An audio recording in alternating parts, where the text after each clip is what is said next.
परिवर्तन तो होना चाहिए।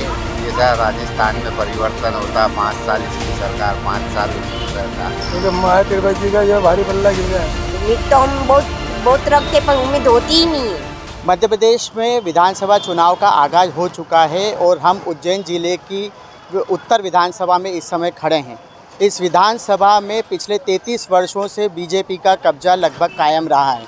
केवल एक बार ही 1998 से लेकर सन 2003 तक यहाँ पर कांग्रेस पार्टी के विधायक चुने गए हैं। और एक और बात यहाँ पर यह भी विशेष है कि यहाँ पर बीजेपी की तरफ से 1990 से लेकर 2023 तक एक ही उम्मीदवार को मैदान में उतारा गया था। पहली बार है कि पारस जैन का टिकट यहाँ से काटा गया और अब इस बार बीजेपी ने अनिल जैन कालूहेड़ा को यहाँ से अपना उम्मीदवार बनाया है। अगर हम बात करें कांग्रेस की, तो इस बार कांग्रेस ने ट्रम्प कार्ड खेलते हुए महिला कैंडिडेट और ब्राह्मण प्रत्याशी माया त्रिवेदी को अपना प्रत्याशी यहाँ से घोषित किया है। आइए हम अब इस बारे में पब्लिक क्या कहना चाहती है, पब्लिक से ही अपना व्यू जानेंगे कि इस बार का उनका क्या रुझान है, वो अपना मत किसको देने जा रही हैं और अगर इतने सालों से अगर यहाँ पर बीजेपी राज कर रही है तो क्या उसमें अच्छा रहा और क्या वो उसमें गलत मानती है। विधानसभा चुनाव का आगाज़ हो चुका है, उत्तर विधानसभा में आप हैं, क्या मानते, क्या रही कांग्रेस, मतलब किस पार्टी का अच्छा वर्चस्व है? मैं तो बीजेपी का हूँ साहब, तो बीजेपी का ही बोलूँगा। मैं तो बीजेपी का ही अच्छा वर्चस्व है। तो क्या मतलब क्या ऐसे काम किए बीजेपी ने कि वापस से दोबारा जनता होने चाहिए? काम तो दिख ही रहा है ना, बताने की ज़रूरत ही नहीं, वही तो बात है बस। व्यापारी वर्ग से हैं और यहीं पर इतने सालों से व्यापार कर रहे हैं। इस बार कांग्रेस ने महिला कैंडिडेट ब्राह्मण को एक अपना प्रत्याशी चुना है और इतने सालों से यहाँ पर पारस जैन जी विधायक रहे 6 बार टर्म से। तो अब आप क्या मानते हैं, क्या और चेंजेस होना चाहिए? परिवर्तन तो होना चाहिए। जैसा राजस्थान में परिवर्तन होता, 5 साल इसकी सरकार, 5 साल उसकी सरकार, ऐसा परिवर्तन तो जनता तो चाह रही है। यहाँ से जितने भी लोगों से पूछो तो बोले परिवर्तन बोलती है। अब जनता का रुख क्या रहता है ये उसके ऊपर निर्भर करती है। यहाँ की जनता बोलती कुछ है और करती कुछ और है। क्या मानते हैं आप, पारस जी करीबन 33 वर्षों से यहाँ पर विधायक बने हुए हैं, क्या कमियाँ रह गई बीजेपी में कि या क्या अच्छाइयाँ हैं उनकी जो उनको वापस वोट दे?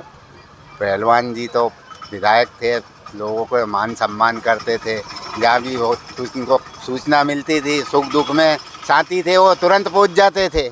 उनकी यही अच्छाई थी।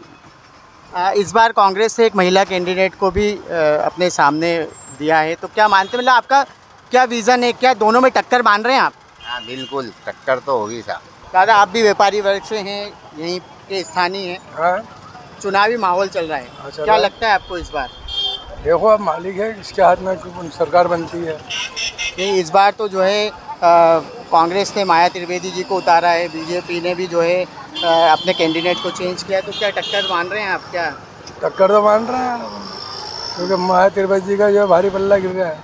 आपकी क्या क्या आशाएं हैं मतलब अगर सरकार बनती है? सरकार अगर बनती है तो हमारी आशा ये है कि यहाँ पर जो है अंतिम जो हटाया गया है, ये बेचारे व्यापारी लोग जो है उनका नुकसान भी हो रहा है।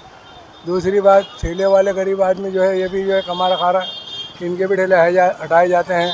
तो इसलिए हमारा निवेदन ये है कि हम जो है उनसे स्टार्ट ये करते हैं कि बेचारे जो बैठे हुए हैं फुटपाथ पर इनकी दुकानें लगी जाए।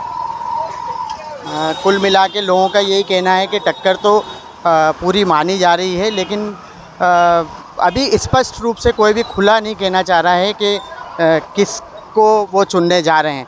हमारे साथ में एक और व्यापारी हैं यहीं के, उनसे भी हम बात करेंगे। सर, विधानसभा चुनाव चल रहे हैं, क्या आपका क्या सोचना है इस बार? अब सोचना क्या है साहब, जो भी होगा समय में परिवर्तन देंगे। नहीं, कांग्रेस आपकी क्या मतलब, जो कैंडिडेट दोनों ही नए हैं, बीजेपी ने भी इस बार सालों बाद 33 साल के बाद में अपना कैंडिडेट चेंज किया, तो आप क्या मानते हैं? और ठीक है, कैंडिडेट तो नया चेंज करा है, तो यहाँ से तो उनका जो माया त्रिवेदी है उनका रुझान ज़्यादा दिखता है हमको। तो शिवराज सरकार की कुछ कमियां आपको लगी इतने सालों में कि ये उन्होंने कमी छोड़ दी? उन्होंने बहुत सारे काम तो किए हैं साहब, ऐसी कोई बात नहीं, कमियाँ तो कुछ नहीं बताई। अब अपने अपने हिसाब से हर गवर्नमेंट अपने अपने हिसाब से काम तो करती है साहब, उन्होंने भी काम तो किए हैं। क्या आप क्या कहना चाह रहे हैं? हम तो मोदी जी चाहते हैं, बाकी कोई नेता तो कोई मतलब नहीं, उनसे छोटे छोटे जो भी सब भ्रष्टाचार है। इस बार का जो चुनाव है मोदी जी के नाम पर लड़ा जाए या शिवराज जी के नाम पर लड़ा जाए? शिवराज जी मोदी जी दोनों। उसके नीचे तो सब- राम मंदिर का भी निर्माण हो रहा है, बहुत बढ़िया काम हो रहा 22 है, तारीख को जो है उसका लोकार्पण होने जा रहा है, तो क्या कहेंगे आप? बहुत बढ़िया काम हो रहा है, वो तो होना ही चाहिए। मतलब मोदी जी के नाम पर भी वोट चलेंगे। तो आप क्या मानते हैं, इस बार जो है कांग्रेस ने भी महिला उम्मीदवार को अपना प्रत्याशी बनाया और वहीं बीजेपी ने भी इस बार कैंडिडेट चेंज किए हैं सालों बाद, तो आप क्या मानते हैं? लेडीज ही आई। और आप क्या उम्मीद रखते हैं सरकार से? उम्मीद तो हम बहुत रखते, पर उम्मीद होती ही नहीं है। पूरी करते क्या है राजनीति वाले, करते ही नहीं है। शिवराज सरकार ने महिलाओं को लेकर इतनी योजनाएं चलाई, नहीं तो जो लाडली हमारे बहना से योजना लेके- चलाई, हमारे बिजली से के बिल। लेके ये गरीब लोगों का कराए, इसमें कोई नहीं है। अजय शिवराज जी चौहान ने उनके खाते में से थोड़ी करा, आज खाता तो हमारे से लेके कराए काम। गरीबों का करा तो कहीं नवाई नहीं है। गरीबों का ऐसा एहसान मत करो। कांग्रेस या बीजेपी? कांग्रेस। कांग्रेस।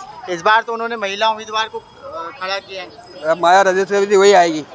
क्या कमी रह गई थी पारस जी में, जो इतने सालों से वो यहाँ अभी पर वोट विधायक मांग हैं? 30 साल से वो विधायक रही है, ठीक है। 30 साल में कभी मिलने नहीं आया बाजार में। क्या बाजार वालों को समस्या होती है तो हम ठेले लगाते हैं, कुछ परेशानी आती तो उनको आना चाहिए ना, आते ही नहीं हो तो। कुल मिलाकर यही देखा जाएगा कि मिला जुली बातें, लोगों के पब्लिक के रुझान हमारे सामने आ रहे हैं। अब ये तो 17 तारीख को होने वाले मतदान और 3 तारीख को रिज़ल्ट ही बताएंगे कि इस बार किसकी किस्मत उत्तर विधानसभा से चमकने वाली है। TV9 के लिए उज्जैन से रवि सेन की रिपोर्ट।